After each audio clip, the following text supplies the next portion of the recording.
Hello everyone, welcome back to money matters. बात करेंगे आज इंडियन एनर्जी एक्सचेंज के ऊपर। आज से काफ़ी समय पहले हमने इस पे बात करी है, सारा डिस्कशन इस पे किया है। इसकी ये जो फॉल थी वो हमने पहले अनुमान लगाया था कि ये फॉल आएगी। फॉल आने के बाद हमने ये डिस्कस किया था कि कम से कम 110-120 की रेंज में जाएगा, वहां पर आया। फिर हमने ये लगाया था कि हम अब 128 के आसपास इसमें एंट्री लेंगे, वो भी हुआ। उसके बाद हमने 170-75 के आसपास कुछ क्वांटिटी बेची भी और ये अनुमान था नीचे आने के बाद री एंट्री करी जा सकती है। अब स्टॉक अभी तक 163 के आसपास है और पिछले 2 साल से अगर इसका जर्नी देखा जाए, यहां पर पिछले 2 साल से this is July 2022 and now we are heading for the July 2024। Almost June तो आई, जुलाई आ गया। तो ये 2 साल के कंसोलिडेशन पैटर्न में स्टॉक चल रहा है और स्टॉक ने अपनी एक करेक्शन जो है वो 64% की कंप्लीट कर ली है। राइट नाउ क्या हो सकता है, इस स्टॉक को लेके बहुत से क्वेश्चंस है और बहुत सी चीजें पूछी भी गई है मुझसे, क्योंकि काफी समय पहले, अभी 2-4 दिन पहले ही मैंने इसको अपने टेलीग्राम पे भी शेयर किया था इस चार्ट को कि इस पे नजरें रखिए। तो इस पर डिस्कशन कर ही लेते हैं। आप लोगों के क्वेश्चन थे, उससे बढ़िया इस पर डिस्कशन हो जाए।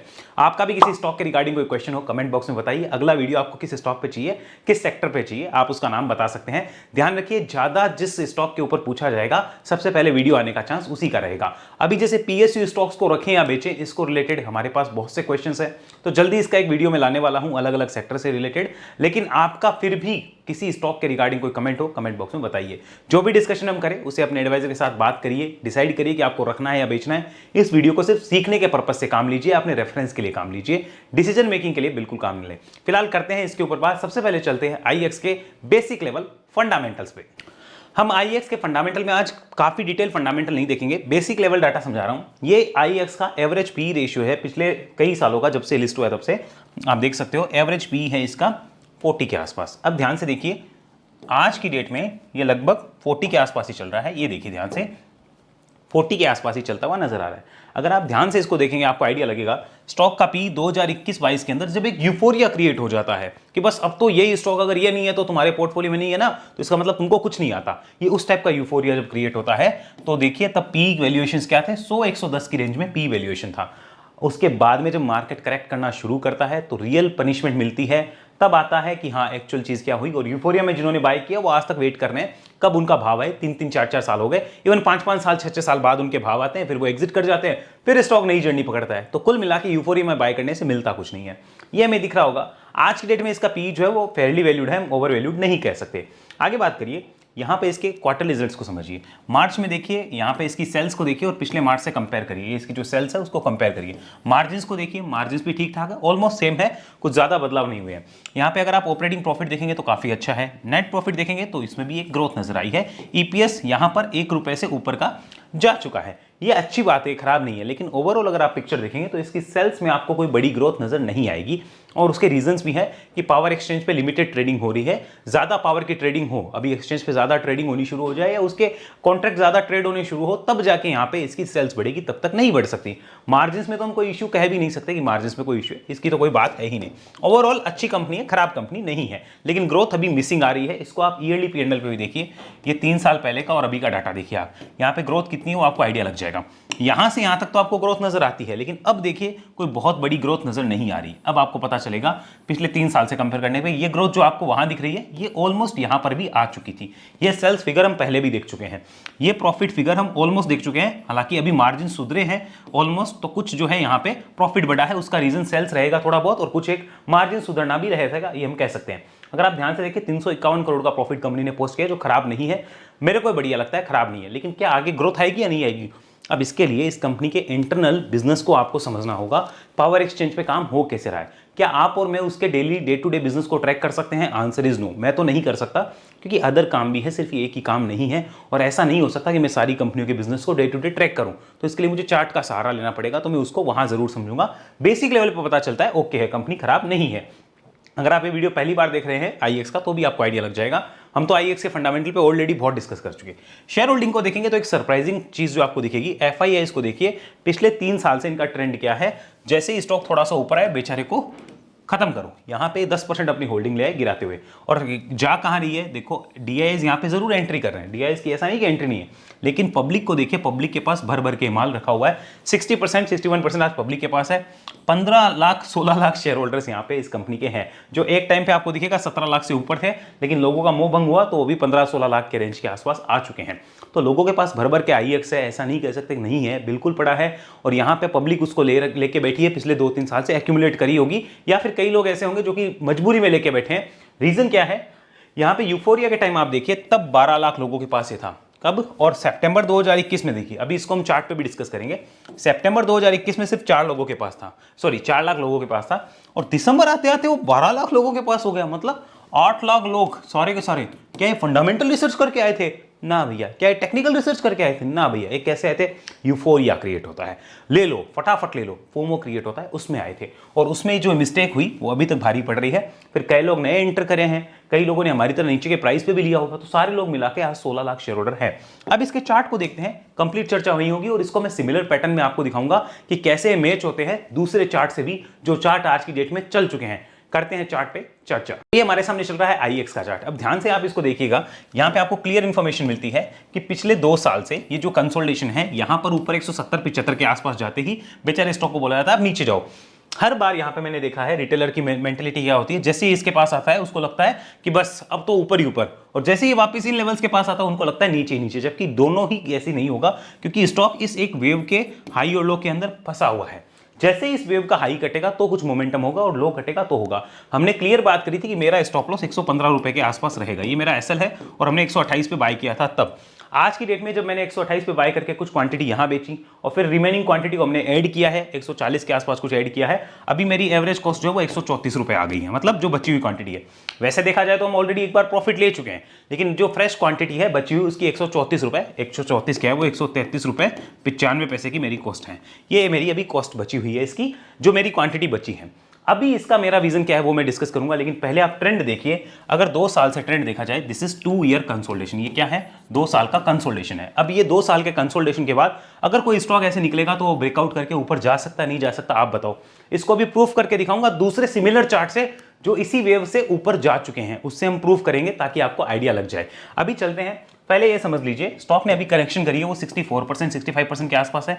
और अगर हम पीछे जाएं, यहां पर देखें तो स्टॉक ने 43-44 कोविड के टाइम क्रैश किया था, उससे पहले 37-38% एक बार और करेक्ट हुआ था। तो अभी ये सबसे बड़ा करेक्शन हुआ है, क्योंकि सबसे बड़ा राइज भी स्टॉक में देखने को मिला है। अगर इसी को हम मंथली चार्ट पे कन्वर्ट कर दें, have a look at monthly chart, और यहां पर मंथली चार्ट का डाटा देखना चाहेंगे, आपको भी क्लियर आइडिया लगेगा।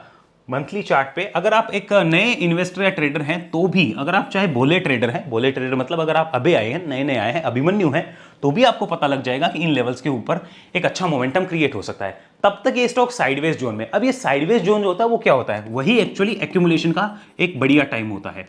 यहां पे स्टॉक को एक्यूमुलेट किया जा सकता है, ये एक्यूमुलेट के लिए बढ़िया टाइम होता है। अब ये मैं किस बेसिस पे कह रहा हूं उसको हम वेरीफाई करेंगे, अभी वेरीफाई करेंगे। पहले मंथली चार्ट पे भी हमें ट्रेंड मिल गया कि अभी साइडवेज की है, कोई बड़ा ट्रेंड नहीं है जब तक 175 के ऊपर नहीं जाता। मंथली पे भी मिल गया, एक बार डेली ट्रेंड देखते हैं, फिर आपको दिखाऊंगा कि ये एक्यूमुलेशन जोन क्यों है और किस तरीके से पता किया जाता है। आइए यहां पर देखिए, इसको हमने डेली चार्ट पे कन्वर्ट किया। Look at this, daily chart पे भी ऑब्वियसली ट्रेंड तो वही आना है, हालांकि डेली चार्ट बहुत अल्ट्रा शॉर्ट टर्म का एक ट्रेंड बता देगा। तो अगर आप देखना चाहें तो ये रिसेंट को आप देखिए, यहां पर काफी बुल और बेयर की लड़ाई हो रही है। इस जोन में आपको दिख रहा होगा बुल और बेयर की लड़ाई हो रही है। इलेक्शन रिजल्ट के दिन मार्केट को जैसे लगा था कि शायद जो है अभी जो गवर्नमेंट चल रही है वो रिपीट ना हो, तो कोई दिक्कत हो सकती है, तो इसलिए एक फियर में आया, फिर वापस ऊपर आया है और ऊपर आके टिकना शुरू हो गया है। हालांकि यहां पे अभी लड़ाई और चलेगी, क्योंकि एक बार लोगों में जो फियर क्रिएट हुआ है उसकी वजह से सेलिंग प्रेशर आगे देखने को मिल सकता है। लेकिन हमें यह मानना है कि 175 के ऊपर चला जाएगा तो फिर वो सेलिंग प्रेशर आना मुश्किल है और वहां से तेजी बन सकती है, जिस हिसाब से फॉर्मेशन हमें नजर आ रही है।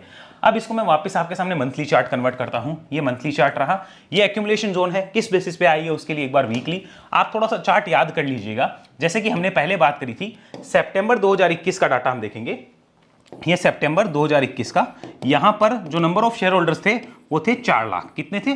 4 लाख शेयर होल्डर्स थे सितंबर 2021 में। ठीक है, सितंबर से दिसंबर का क्वार्टर होता है, सॉरी सितंबर का क्वार्टर था उसमें अंदर, और दिसंबर 2021 आते आते दिसंबर 21, ये दिसंबर 21 आते आते पता है नंबर ऑफ शेयर होल्डर्स कितने हो गए थे? जो अभी आपको दिखाया था, लगभग 12 लाख से ज्यादा। तो ये जो इतना इंक्रीमेंट हुआ था इस यूफोरिया में हुआ था, ये आपको क्या लगता है कोई नॉलेज के बेसिस पे आए थे? नहीं, यूफोरिया बेसिस पे आए थे कि अगर आईएक्स आपके पास नहीं है, आपके पास कुछ भी नहीं है, इस बेसिस पे आए थे। अब सितंबर में अगर आप देखेंगे तो यहां पर इसकी कैंडल्स जो वो थी लगभग 180 के आसपास, और दिसंबर पे इसने ऑलमोस्ट टॉप लगा लिया था, वहां पे टॉप हो चुके थे।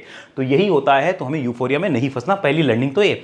अब दूसरी लर्निंग, ये एक्यूमुलेशन जोन है, कैसे पता चलेगा? आइए उसके लिए आगे चलते हैं। यहां पर समझिएगा, इस चार्ट के पैटर्न को समझ लीजिए, एक बार याद करिए, फिर मैं दूसरा चार्ट इसके बगल में खोलूंगा। ध्यान से देखिए, ये इस टाइप से एक मोमेंटम बना है, उसके बाद स्टॉक नीचे आया, ऊपर गया, यानी ये प्रीवियस हाइज के ऊपर नहीं जा पाए, ये आपको दिख रहा होगा। फिर आइए नीचे आया, फिर अब इसको देखिए, यहां पे एक नीचे की वेव बनी, फिर देखिए यहां से फिर एक ऊपर की वेव बनती है, ये भी आपको दिखा। फिर स्टॉक नीचे आता है, कंसोलिडेट होता है, फिर इस कंसोलिडेशन रेंज में ही स्टॉक जो है काफी समय रहता है, हालांकि इसके लो को तोड़ा जाता है। अब आप इस चार्ट पैटर्न को एक बार याद कर लीजिए, अगर आपने याद कर लिया तो बहुत अच्छा है, क्योंकि अब मैं इसको आगे करने वाला हूं दूसरे स्टॉक पे। एक बार इस चार्ट पैटर्न को आप याद करिए। अब मैं दूसरा स्टॉक यहां पे खोलता हूं। एक्चुअली बॉटम आउट जब भी स्टॉक्स होते हैं वो सिमिलर पैटर्न्स और सिमिलर चीजें ही काम आती है। चलिए यहां पर आपको दिखाता हूं, लुक एट दिस, ये मैंने ऐसे ही रखा है और इसको मैं सेम जो है वो इस तरीके से शिफ्ट कर देता हूं। चलिए यहां पर, और इसके ड्रॉइंग्स को मैंने हाइड कर दिया। जस्ट अ सेकेंड, ये देखिए, अब इसको ध्यान से देखिए आप, सेम पैटर्न है, कंपनी का नाम है एफएसएल। एफएसएल ने सेम उसी तरह का कंसोलिडेशन किया, हालांकि इसका कंसोलिडेशन 2 साल का नहीं था, इसका साल भर का कंसोलिडेशन था, बट आप पैटर्न्स देख सकते हो सेम है। सिमिलर पैटर्न्स के अंदर जो है वो इस टाइप से इसने परफॉर्म किया था, सेम और सिमिलर दिख रहा है। आफ्टर ब्रेकआउट, कंसोलिडेशन ब्रेकआउट के बाद क्या हुआ आपकी नजरों के सामने है। अब इसको मैं मिटा रहा हूं, ये दिखाने का मकसद ये था कि चार्ट के पैटर्न्स के जब बॉटम बनते हैं तो उसके कुछ फॉर्मेशंस है, ये कंसोलिडेशन के बाद बनाने वाला बॉटम है, तो पास्ट में ऐसा हुआ है, इस टाइप के पैटर्न बनते हैं, तो संभावना होती है कि फ्यूचर में भी इस टाइप के पैटर्न रिपीट हो सकते हैं। ऐसे ही अगर कोई स्टॉक वी शेप की रिकवरी में जाता है तो उसके भी कुछ संभावनाएं हैं। अब वो हम आज नहीं पढ़ रहे, वो इसलिए नहीं पढ़ रहे क्योंकि अभी हम कंसोलिडेशन वाले पैटर्न की बात करें, जब कंसोलिडेशन बनता है बॉटम के बाद तो क्या होता है उसका डिस्कस कर रहे हैं। तो यहां पे आप इसको देखेंगे, एफएसएल का डाटा आपको दिखेगा आफ्टर कंसोलिडेशन ब्रेकआउट, ये आपको दिख रहा होगा आफ्टर कंसोलिडेशन ब्रेकआउट क्या हुआ और उस स्टॉक ने क्या गजब के रिटर्न्स दिए हैं। ये अपने प्रीवियस हाइज के आसपास उसको टच करने के लिए अटेम्प्ट करता हुआ हमें नजर आ रहा है और इसका ट्रेंड अभी तक बुलिश है। तो जो एफएसएल कर चुका है वो आईएक्स कर सकता है। रिमाइंडिंग अगेन, एफएसएल में मेरा इन्वेस्टमेंट था और हमने ये इन्वेस्टमेंट 100-110 की रेंज में यहां पे किया था। इसके वीडियोस मेरे second channel the bull run stocks में है, क्योंकि जिन स्टॉक को मैं फ्रेश आपके साथ शेयर करता हूं, जो आप नहीं पूछते और मैं शेयर करता हूं, मेरे इन्वेस्टमेंट होते हैं वो मैं इस चैनल पे ही डालता हूं। तो एफएसएल का वीडियो डिस्क्रिप्शन मिल जाएगा, देख लेना, वहां पर आपको डिटेल मिलेगी कि मैंने किस बेसिस पे इसको यहां पिक किया था। सेम वही बेसिस है कि मैंने आईएक्स को भी यहां पे पिक किया है, आपको वही दिख रहा होगा। ये वीडियो आप देख लेंगे तो आपको आइडिया लग जाएगा। और उसके बाद अब आप रनअप देखिए, इसका किस तरीके से रनअप रहा है, तो शानदार रिटर्न्स मिले हैं। क्या आईएक्स में भी ऐसा हो सकता है? संभावनाएं बिल्कुल है, उससे इनकार नहीं किया जा सकता। क्या गारंटी है? नहीं भैया, गारंटी नहीं है। टेक्निकल पे अगर गारंटी चाहिए तो नहीं मिलेगी, फंडामेंटल पे मिलती है तो ले लो। किसी को फंडामेंटल पे गारंटी लगती है तो ले लो, मिल जाएगी, पता चल जाएगा क्या होने वाला है। तो यहां पे गारंटी किसी चीज की नहीं होती है मार्केट में, बट ये पॉसिबिलिटीज है जो आपको दिख रही होगी। ऐसा ही सिर्फ ये एक स्टॉक नहीं है, ऐसे कितने ही स्टॉक है जिन्होंने सेम टाइप का पैटर्न और फॉर्मेशन जो है वो फॉलो करी है और उसके बाद कंसोलिडेशन ब्रेकआउट के ऊपर जाते हैं। अब इसको वापस समझिए, यहां पर हम आईएक्स पे चलते हैं, उसकी संभावनाओं को तलाशते हैं। यहां पर ये आईएक्स आया, देखिए बेस्ट समय क्या होता है मेरे हिसाब से किसी भी स्टॉक के बॉटम को पकड़ने का, मैं आपको बताता हूं। स्टॉक ऐसे गिर गया, नीचे आ गया, जब वो एक कंसोलिडेशन कर ले, कंसोलिडेशन के बाद जब उसका ब्रेकआउट होता है तो हम एक लेवल को एसएल बनाते हैं और फिर उसमें राइड करते हैं। वहां पे सबसे अच्छा रिस्क रिवॉर्ड होता है। क्या इसका मतलब ये एसएल हिट नहीं हो सकता है भैया। अगर गारंटी चाहते हो तो काम मत कर लेना, गारंटी कईयों को चाहिए तो वो काम मत करना भैया, बिल्कुल मत करना और सीखना भी मत। लेकिन जो पॉसिबिलिटीज और प्रोबेबिलिटी के ऊपर सौदा खेलना चाहते हैं या संभावनाओं के ऊपर वो मार्केट में कुछ काम करना चाहते हैं, उनके लिए बेस्ट सिनेरियो होता है ये वाला। और फिर उसके बाद में जो है स्टॉक इस टाइप के ऊपर के ट्रेंड में चला जाता है और अच्छे प्रॉफिट्स देता है। अब इसमें कई लोग जो होते हैं वो ट्रेड करके पैसा कमाते हैं, कई ट्रेंड को राइड करके पैसा कमाते हैं, लेकिन कईयों का विजन क्या होता है कि किसी स्टॉक को यहां पर लिया है और अगले 5 से 10 साल उसको बेचना ही नहीं है। क्या करना है?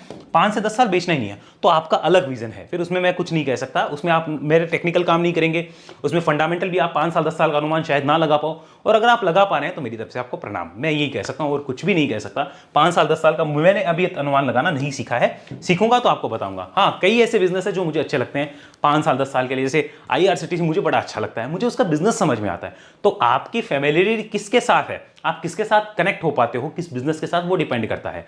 मैं कई बिजनेस के साथ कनेक्ट होता हूं तो मैं उनको 5-10 साल रख सकता हूं, लेकिन उनमें मैं कैपिटल वही डालूंगा जिसको मैंने फ्री ऑफ कॉस्ट कर लिया, मैं नई कैपिटल नहीं डाल सकता। अब इसमें आज की डेट में किया क्या जाए, ध्यान से समझिए, हम पहले तो बात करते हैं स्विंग की। यहां पर स्विंग्स बन सकता है अबो 174 175 174 175 के ऊपर सस्टेन करने पे स्विंग बनेगा। उस स्विंग में 188 पहला रेजिस्टेंस होगा, सबसे पहला 188 के आसपास आएगा, सेकंड जो होगा 197 और थर्ड जो होगा 207 प्लस का। ये तीन रेजिस्टेंस रह सकते हैं। कब, ये कब की बात है, 174 175 के ऊपर क्लोज कर जाए या फिर सस्टेन कर ले। अगर इंट्राडे में काफी देर सस्टेन कर रहा है तो चांसेस आर हाई कि क्लोज भी हो ही जाएगा। तो ये एक रेंज है, ये रेजिस्टेंस है, ये हमें ध्यान रखना है और अपने एडवाइजर से पूछना है लेना है कि नहीं लेना है। अब इस केस में क्या गारंटी ऐसा होगा? नहीं, गारंटी नहीं है। तो क्या किया जाए, इंपॉर्टेंट सपोर्ट डिसाइड किया जाए। वो सपोर्ट कैसे डिसाइड होगा, हमें देखना होगा कि चार्ट पे किस सपोर्ट के नीचे दिक्कत हो रही है। तो इस सपोर्ट के नीचे जाता है तो दिक्कत हो जाती है। ये दिख रहा है ना, यहाँ पे पहले रेजिस्टेंस था तो अब सपोर्ट बन जाएगा। इसके ऊपर निकलेगा तो हम इसको सपोर्ट मान लेंगे। ये कितना हुआ भैया, 159 मानना है आपको, ₹159। ये है तो 160, हम ₹1 का बफर रखेंगे क्योंकि कई बार क्या होता है, बफरिंग जरूरी होती है वहां पे। आप लोग शायद चार्ट को उस समय ना देख पाओ, इसलिए मैंने ₹1 पहले ऑलरेडी बफर कर दिया है। तो ये हमारे पास इंपॉर्टेंट सपोर्ट, इसके नीचे आते ही स्विंग खत्म हो जाएगा। लेकिन ओवरऑल ट्रेंड नहीं बदलने वाला। अगर 174 175 के ऊपर गया तो लॉन्ग टर्म ट्रेंड बुलिश होने के चांस बन जाएंगे। अभी ट्रेंड साइडवेज है लेकिन ये turn out to be bullish के लिए तैयार है, ये हमें ध्यान रखना है। अब बात करते हैं यहाँ पे जो ऑलरेडी इन्वेस्टेड है वो क्या कर सकते हैं। देखिए मैं एक चीज जानता हूं, ये एक्यूमुलेशन जोन था, आपको यहाँ पे एक्यूमुलेट करना चाहिए था। अगर आपके पास एडवाइजर है तो भी आपको पता होना चाहिए, नहीं है तो खुद की बुद्धि से पता होना चाहिए। अब जिसने नहीं किया मैं उसको कुछ नहीं कह सकता। जिसने एक्यूमुलेट कर रखा होगा, मान लो मैंने किया है, मैंने तो लिया है, फ्रेश लिया है, मान लो मेरा यहाँ पे इन्वेस्टमेंट होता इस प्राइस पे, यूफोरिया पे ले लिया, गलती हो सकती है, किसी से भी हो सकती है, हो गई तो हो गई, कोई बात नहीं, एक बार हो गई ना, दूसरी बार नहीं होनी चाहिए, बस ये याद रखना। तो यहाँ पे मैंने यूफोरिया में मान लो ले लिया। अब जो है यहाँ पर मुझे दिखा एक्यूमुलेट करने का जोन है, तो मुझे यहाँ पे एक्यूमुलेट करना है ताकि मेरी कॉस्ट सही हो जाए और मेरे पास आगे मौका रहे कि इसमें से कुछ 2-4 पैसे कमा के भी निकले। ऐसा नहीं कि इतने टाइम तक रखे और कुछ मिला ही नहीं। तो पहले तो ये था। फिर भी अब किसी के पास इन्वेस्टेड और कोई सोच रहा है अभी निकलूं, तो मैं तो सिर्फ इतना ही कहना चाहूंगा, ट्रेंड बुलिश हो जाएगा अबोव 175। तो निकलने का तो कोई चांस नहीं है मेरे हिसाब से, तो सेल नहीं बनता। बाकी देखो अपना अपना रिस्क, अपना अपना रिवॉर्ड है। मैं अगर होता इसमें इन्वेस्टेड यहाँ पे तो मैं इसको सेल नहीं करता। और जैसे ही स्टॉक 175 के ऊपर चला जाएगा, अबोव 175, अबोव 175, अभी मेरा लॉन्ग टर्म एसएल क्या है, 115 है। कितना है मेरा लॉन्ग टर्म एसएल, 115। 133-34 पे ले रखा है, 115 लॉन्ग टर्म एसएल। जैसे ही स्टॉक 175 के ऊपर जाएगा तो मेरा जो, मैं यहाँ पे लिख देता हूँ, लॉन्ग टर्म का जो लेवल है, लॉन्ग टर्म एसएल जो मेरा है वो 130 रुपीज पे शिफ्ट हो जाएगा। क्यों, देखो स्टॉक ने यहाँ पर एक बेस बनाया नया, दिख रहा है आपको, तो इसमें 130 पे मैं अपना शिफ्ट कर दूंगा, मैं अपना करूंगा। और देखो मेरे भरोसे मत रहना, क्योंकि मैं तो हो सकता है 200 जाए तो पूरा प्रॉफिट बुक कर लूँ, हो सकता है 300 आए तब तक बेचू भी ना, मैं तो अपने रिस्क के हिसाब से चलूंगा। तो आपका और मेरा रिस्क अलग अलग हो सकता है, वो खुद डिफाइन करना होगा। तो ये क्लियर हुआ आपको। अब यहाँ पे बात करें कोई फ्रेश इन्वेस्टमेंट की, किसकी बात करें कि कोई फ्रेश इन्वेस्टमेंट करना चाहता है तो चांस है, तो आंसर इज अभी तक ट्रेंड बुलिश नहीं है। तो फ्रेश इन्वेस्टमेंट वालों के लिए अभी तक तो एक्यूमुलेशन जोन में है कि कोई ले रहा होगा, कोई स्मार्ट प्लेयर होंगे तो वो तो एक्यूमुलेट ही कर रहे होंगे।